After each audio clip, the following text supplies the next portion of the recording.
Hi, and welcome back to Boss Wife. I am your host, Ebony. Here is where you will get your motivation for the week. Here is where you will get the tools and tips to learn how to play, laugh, and live hard, unapologetically. Here is where you will learn how to erase the lines of the box because you realize you cannot be contained. Here is where you will learn how to show up for yourself. Here is where the most powerful transition will begin in your life. Welcome to Boss Wife.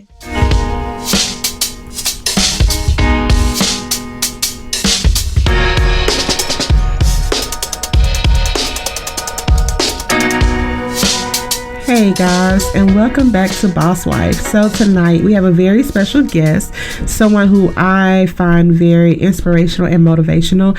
This woman has been very encouraging to me. I was also on her podcast last week and it was very transformational for me, okay? So let me just introduce her very quickly so she can get started. Miss Travia Steward. She is a performance life coach, a life coach, and also a transformational life coach. She works with ambitious professionals to help them overcome their challenges and to achieve their goals, okay? So many times we settle for being the people we are molded to be instead of being the person we are meant to be. Wow, so inspirational, didn't I tell you? Okay, she also specializes in reinventing you, helping you to untether your thinking, helping you to move through adversity. My favorite, flipping the switch on your conditioning.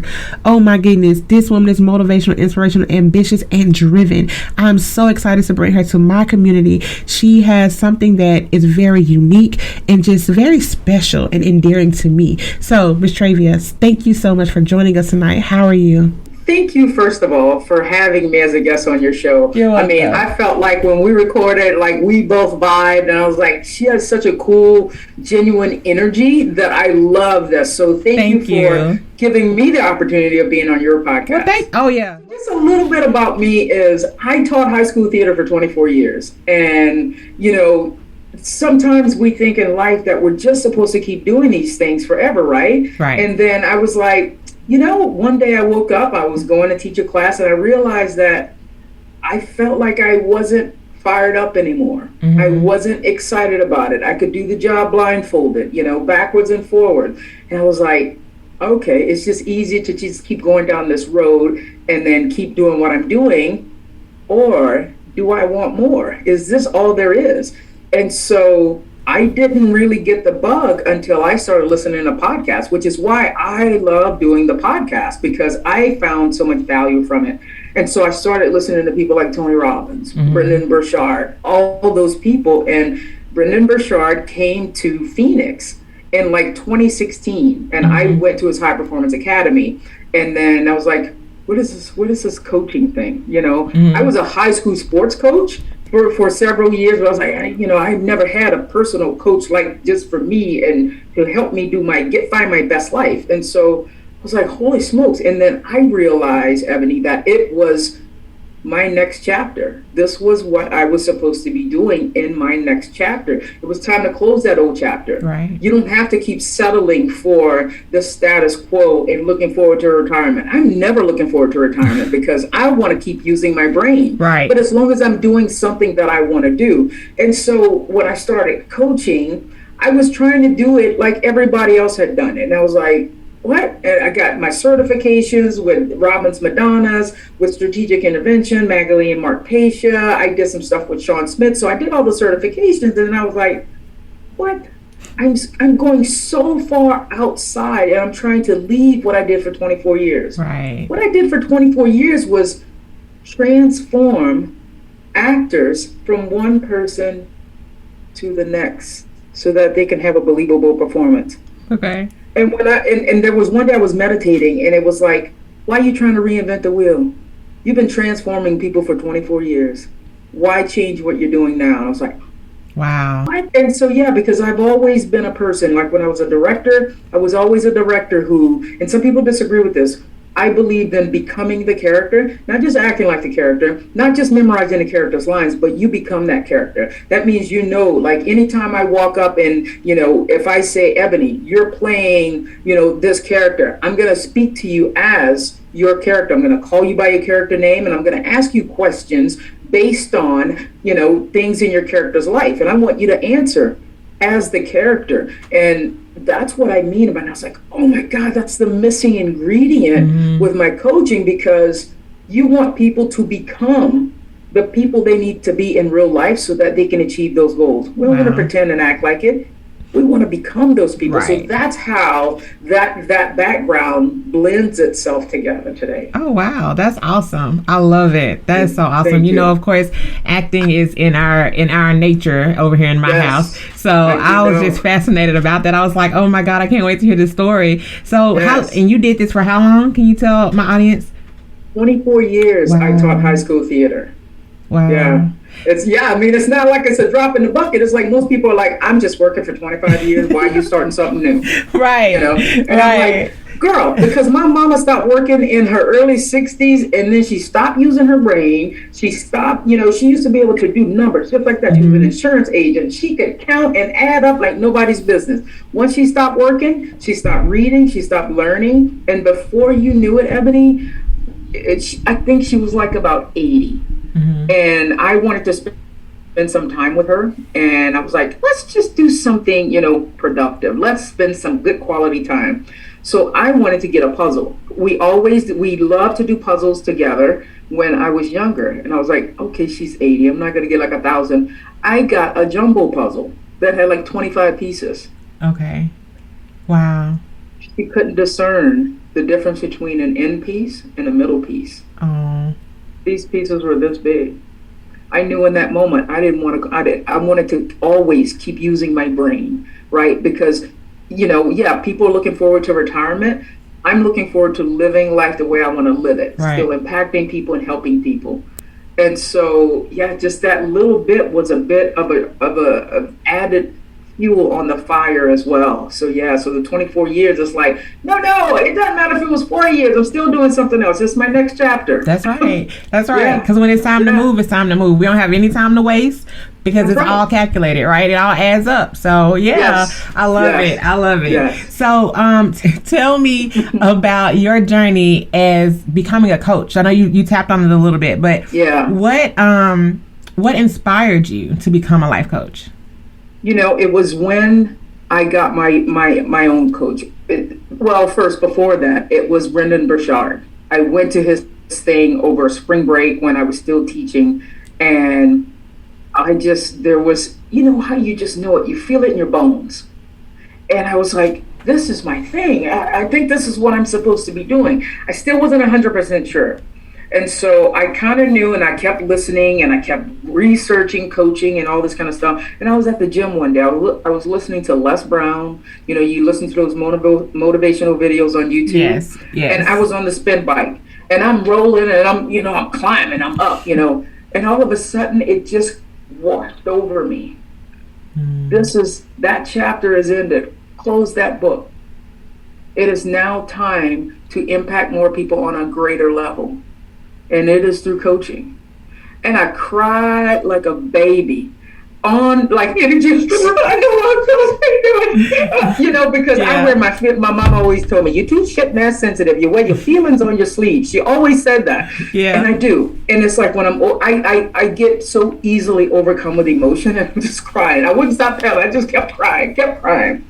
And so once I did that, I was like, okay, I need to start putting myself in the world of people like that. So I got my own coach. I worked with Christina Berkeley in her group program, and it was life-changing. Okay. And so I was like, okay, this is what it looks like. So while I was working with her, I said, okay, I got to get my ducks in a row. I got to get certified. So I started, I've always been so inspired with Tony Robbins. I did his Robbins Madonna certification, and then Tony Robbins and Chloe Madonna's, they're the ones who have the joint. That's the Robbins Madonna's name. Mm-hmm. But they're kids, Mark and Magali Page. Well, Magali is the daughter, and she's married to Mark. They also have strategic intervention certification. So I did that too. And then I was like, I still don't have enough. So then I went and did some NLP training with Sean Smith.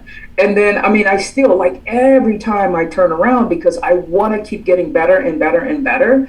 And so my journey still continues. But that was my journey to certification. And the first time, Ebony, I got my first client, it was like, I got my first client, he paid me $350. Wow. And I thought that was the best thing ever. Yes. And I celebrated like nobody's business, baby. But at $350 because somebody was paying me to do something that I didn't have the certainty that I could do. Right. And that's what's important. Yep. We always have that self-doubt and we feel like we're not worthy of something, you know. But once it's you, once it becomes who you are, who's to say it's not who we are or we're not worthy of that next step. Yeah, there's a level of belief that you just have to go to. Yes. And I am a person who's always taken very safe steps, except with coaching. I only changed things or went to the next level when I knew I had a high chance of success with it. I only tried for this job, only did that because, I'm almost there anyway, so I can go a little bit. This whole quitting teaching, jumping out, this is the deep end of the Indian Ocean. Right. And so just having the faith to do that. And then once he was like, yeah, I love, you know what he said? He said, I love that you have a theater background. That's why I was drawn to you. And I was like, what? People don't, because I was like, who's going to want to be coached by a theater, Yeah. I know you got certification, but he validated that for me. And I just could not thank him enough for seeing me and seeing the experience and it being so meaningful for him. Wow, that's awesome. Yeah. I love that. As you know, yes, I struggle with validating myself too. So it's so wonderful when people outside of your comfort zone can also validate you, and you're like, you know what? Thank you for that confirmation, because I knew it, but I needed to hear somebody else say it, right? So you knew it, but you didn't know it. Right. I didn't know it. Yeah. So true. That's awesome. True. So tell me about your day-to-day coaching. Like, what is your ideal client? Oh, my ideal client, which I'm just now really starting to get clear on who that person is. My ideal client, it's a man or a woman, but it's someone who knows that they are here and they have a goal that's here, and the thing that's standing in their way is right here. Right. They're a person who has, your theater, right? They're a person who has been typecast, and so they've been playing the same role in their life. They, I'm supposed to be the housewife, so I'm not going to have dreams of my own. I'm going to live through my kids. Yeah. So it's kind of like my present, the person is, the struggling avatar is the typecast man or woman who is not doing what they were meant to do. And then the future pace hero, the person that is molding, aligning, all of those things, their actions, their thoughts, their words, with the person that they want to become. So until they are completely aligned, then you can't achieve the goals that you want to achieve. So I work with those people who want more in life, but who are standing in their own way. And the vehicle that I do that is science of the brain, some subconscious reprogramming, and identity shifting theatrically. Right. How do we go about creating that shift? Like when you created your shift from working somebody else's job, making their dreams and goals come true, to shifting to making your own dreams and your own desires come true. Like what advice would you have to give, someone that's listening, how to even start that shift? To make it really make sense, this is how I recognized in myself that I was holding myself back in so many different areas. Number one, here we are.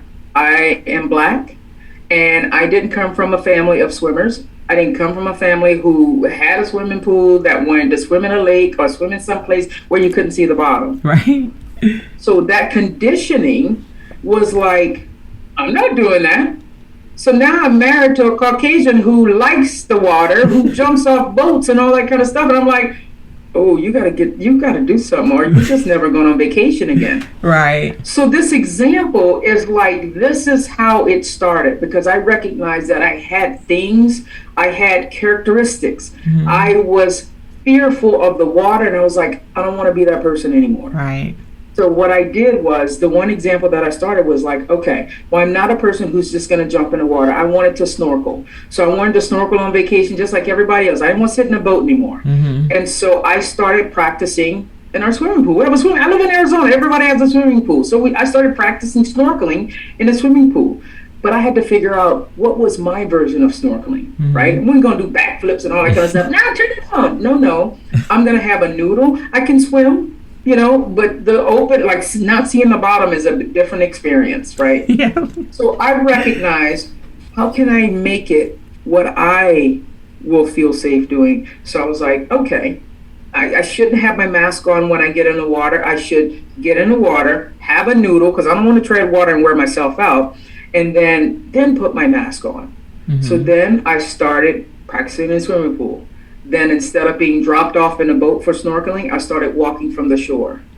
I started becoming, so what I did was I started taking on the characteristics of someone who wasn't afraid of water. Right. Now, I looked different because I wasn't like jumping from the high dive platform. Right. I was going in from the shore. Right. Once I got comfortable, so taking action, once I got comfortable doing that, I was like, okay, I'm good. I can be in a boat, can drop off, but I still want to be able to see a rock because there's still a little bit of fear that goes, if something happens, I want to be able to swim to something. Right.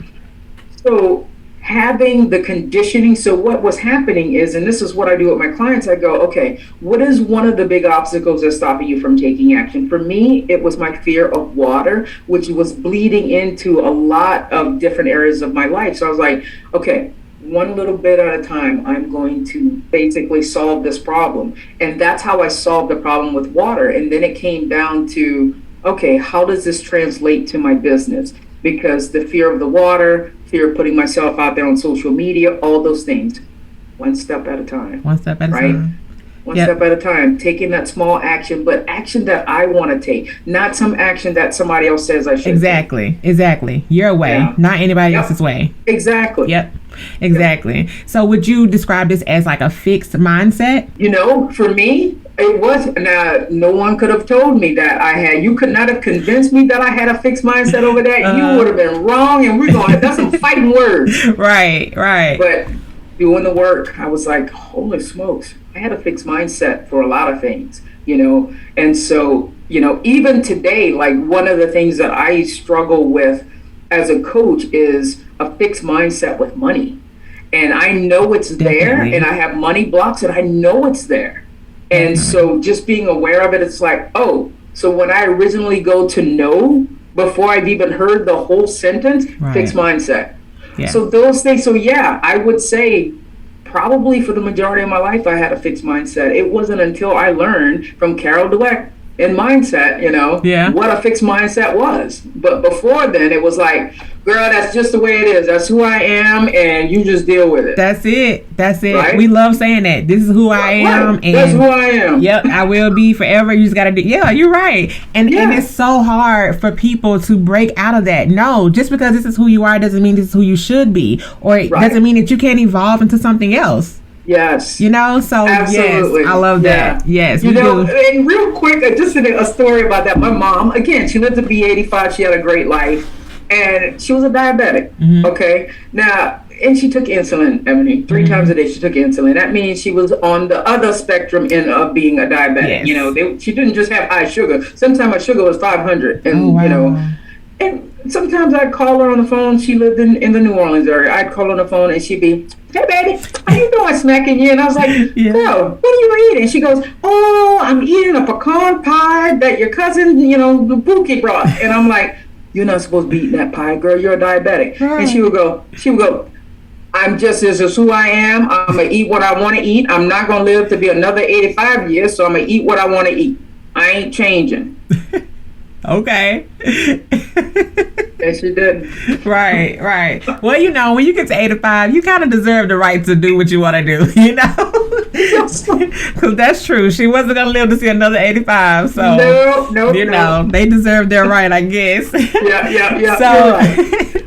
So talk to us a little bit about unleashing the inner you, like revealing that person who you always wanted to be, always knew you were, and being and having to deal with our community, our environment, making us who they want us to be. Yeah, that's a great question. And so that really, when I made peace with who I was in my sexuality, only then did I become the person that I knew I was capable of being. And so, you know, I'm from the older generation. Mm-hmm. I'm 51 now.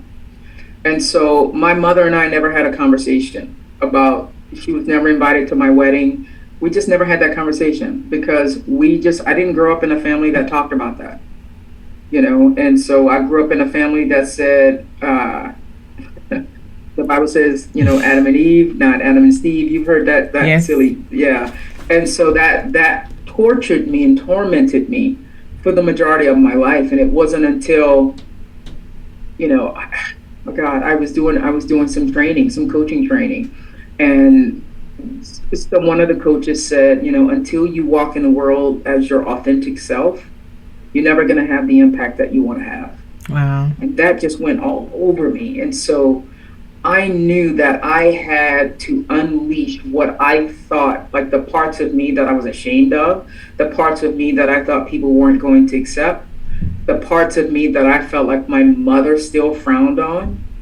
I had to unleash it because it was just eating me up from the inside. Right. And so with me unleashing that, you know, I started not hiding who I was.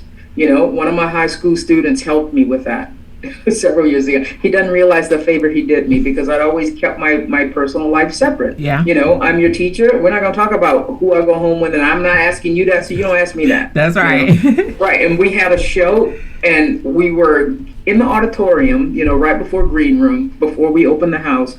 And he said, Miss Stewart, is your wife coming to the show? And I said, absolutely. She doesn't miss a show. And that was huge. He gave me permission. Yeah. To be me. Yeah. He doesn't even know that, but he did.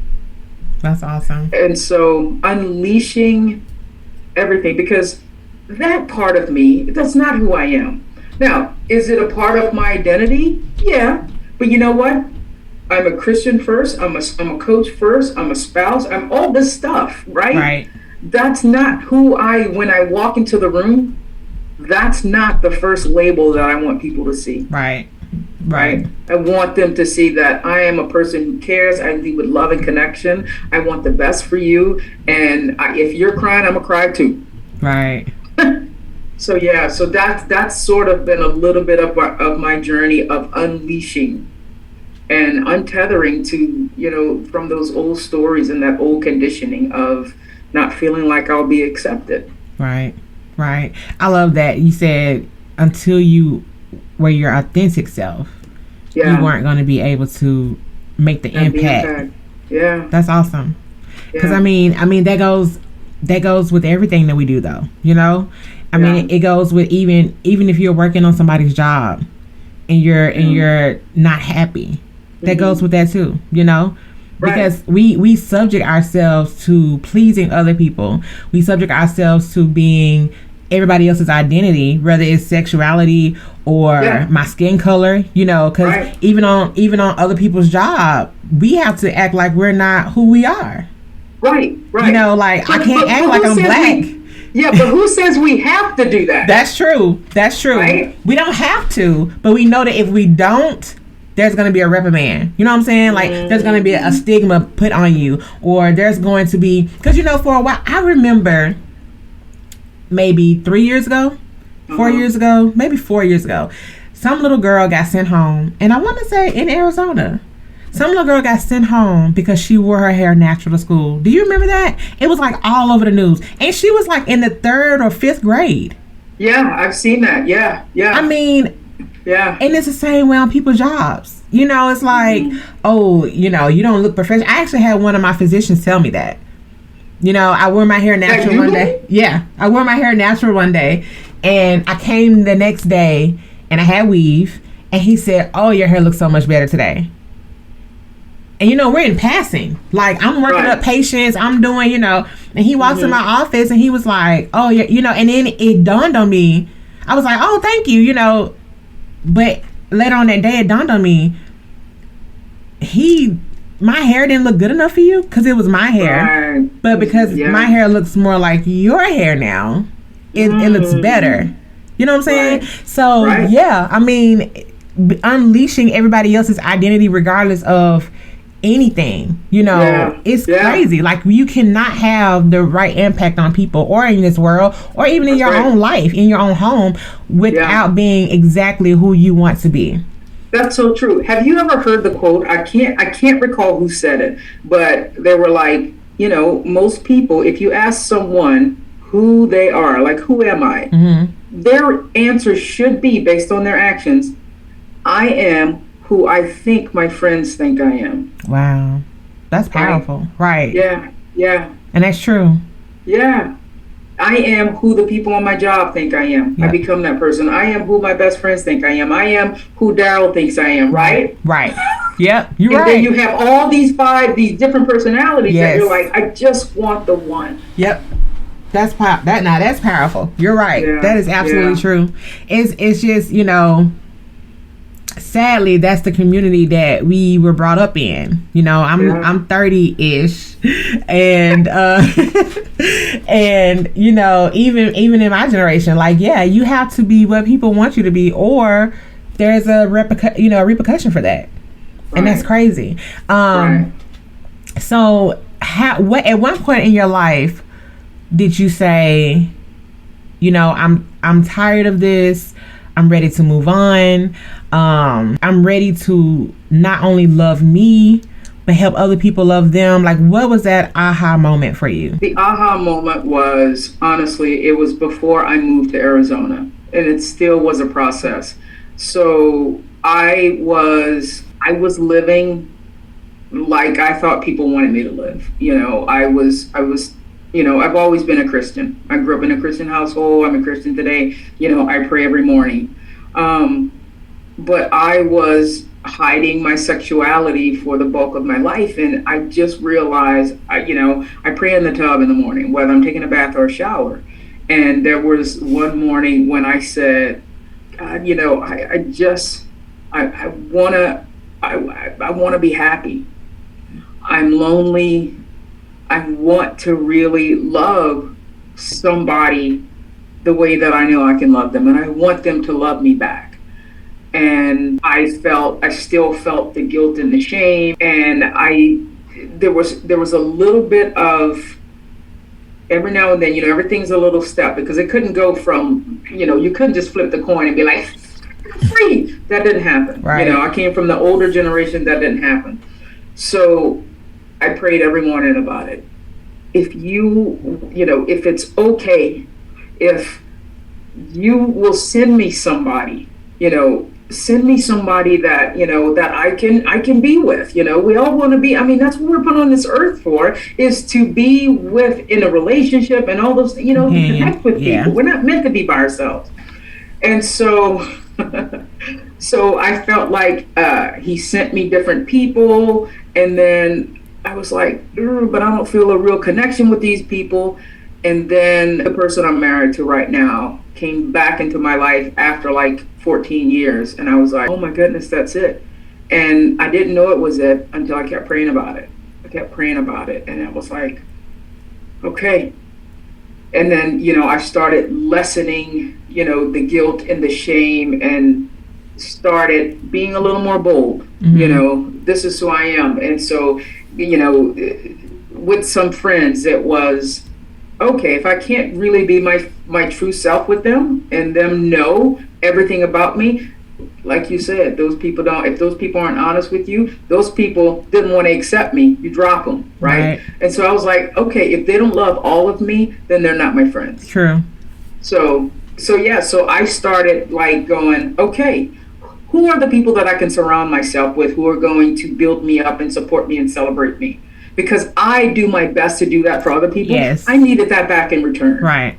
And so that was part of the process as well, of just becoming more internally of who I was, so that I could, I could help others. Because until I made peace with who I was, mm-hmm. I couldn't help someone else struggling with those same issues, and it may not be sexuality. It could be that you're an artist, but you're working in a tax job, right. But just linking those things together was something that I knew I needed to do for myself before I could do it for other people. Wow. That's awesome. So in essence, you're saying don't change you, change your point of view.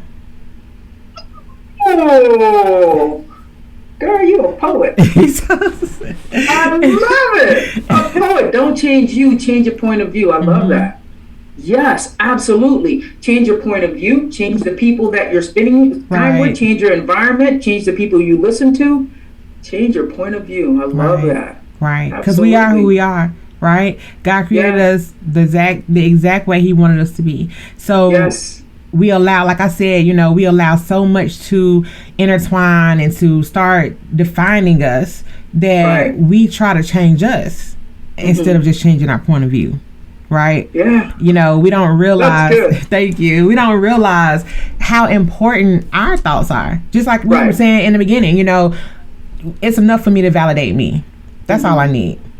Now, when you validate me, that's my bonus. Yes. You know what I'm saying? Yes, no, I don't need your validation. But when you do it, it's definitely a bonus. Yeah, a little icing on the cake. Yes, definitely. Yeah. Definitely. So, your day-to-day journey with coaching, living this a great life, how would you say it has impacted your mental state? Like,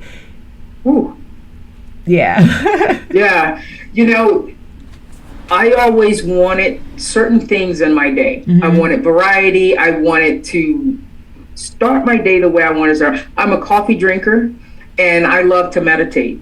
And so being in control of every bit of that has given me such a sense of peace, a sense of vitality. I mean, there are lots of days, it's Arizona, it's too hot right now. But like when the weather gets cooler, I go and sit on my patio and go, oh my goodness, I'm so thankful for this life. I get to do this.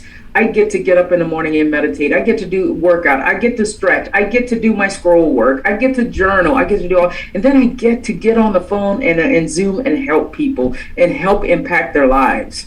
And so just the rewards I reap daily from the coaching, from the life that, I am living in my best life. And sometimes I sit on that patio with the coffee and I look up and I do a lot of visualization, and it's like, what do I see myself as? And then sometimes I'm out there crying, and then, my spouse comes out and she goes, what's the matter with you? And I was like, I'm just visualizing, I'm sorry, you just go back in. And I'm just crying, because again, remember, I wear my feelings on my sleeve. So it's just giving me such a sense of peace, but also gratification. I get to do this, Ebony. I get to wake up and go, who can I help today? Whose life can I make better today? And the great thing is they're choosing you to allow that. Like they want you to help them make that life. And I'm so incredibly grateful for that. Yeah. Absolutely. Because there's so many coaches in the world. And when people choose me, it's an honor. Yes, it is. It's definitely an honor. Travia, so tell us some people that have actually inspired you and motivated you. Who do you listen to or look up to? Robbins, Awaken the Giant Within, right? The quality of your life is determined by the quality of the questions that you ask. And I mean, there's just so many. I mean, and I've gotten to a point of, I feel like I don't have the kind of time to read a book. So if it's not on Audible or an audio book, I was like, I can't tackle that one right now. But those types of things. But also I listen to Motiversity, like it's on YouTube, and it's like this motivational video channel that like has all the greatest inspirational talks and stuff compiled in clips and snippets of them things. And some of those I find I just go, oh my God, like every now and then I have to like I get up in the morning and I generate and I do all this stuff. I visualize, I meditate. But some days I feel like I'm a Tesla who has to pull into the station and recharge for like 3 hours. Definitely. And so every now and then that happens as well. And then I'll go to Motiversity. I'll go back to the book. There are some things that I've highlighted in the books and go, remember who you are, those types of things. So I am inspired and influenced a lot by those people, especially Tony Robbins, Brendan Burchard, Les Brown. Yeah, I mean, I'm inspired by Steve Harvey. I mean, yes, I love Steve Harvey. Yeah. And he's funny, and look at the success he's had. Yes, and the trials. Oh yeah, absolutely. So lots of people that, because every now and then I was like, I need this kind of inspiration. Sometimes I need this kind of inspiration. Yes. So it's a whole plethora of different things that I go to. Okay. Absolutely. And so in saying that, was there one moment where you felt like you just weren't inspirable? No. Okay. No, like for me feeling inspired. Right. No, I have always felt like, that I've always been inspired by sometimes the least little thing. I cannot tell you one moment in my life where I wasn't inspired by something. Now I can tell you about there are times when I didn't surround myself with the right people, and it wasn't that I wasn't inspirable. I just wasn't hanging around people who were inspiring. Right. you know? Yes. Yeah. But well, that's awesome. I don't. Yeah. I've always had that thing where, what? Fill me up. Fill me up. Right. I love that. Yeah. So awesome. Yeah, well, awesome. That's awesome. So tell us a little bit about your podcast and what you do on your podcast, where we can reach your podcast. Yeah. So my podcast is called Reinvent You. Mm-hmm. Ebony's been a guest on the Reinvent You. And so basically this podcast is about, it's really inspiring success stories, and it's coaches and it's regular people and how they have reinvented themselves, but also how they take, because we all go, this is regular life, this is average life. What parts of their life have they excelled at? Like, you're a perfect example of this, of someone who was, you saw the darkness, you found light, when you lose your job, start a company, have a modeling studio, start coaching, all this stuff, when most people would lay over and lay down and just go, poor me, poor victim me. Yeah. So that's why, I was so drawn to your story. And so it's all about reinvent you. It's never too late to reinvent yourself. No. Whether you go to college and you have 5 degrees, and if you don't like any of those degrees, let's go do something else. Right. And you can be 89. As long as you still have breath and air in those lungs, let's do it. Exactly. Yeah. Exactly. Yeah. So how long have you been? Sorry. What's that? I'm sorry. So how long? No, you're fine. How long have you been doing your podcast? It only has been a little over, it's been about 1 year and 3 months. Awesome. And that's it. Yeah. And as a matter of fact, because every now and then I get a little down and I go, I really want to grow my audience more. And then like every now and then I go, because I said, when I started it, I said, as a minimum, I'm giving it 2 years.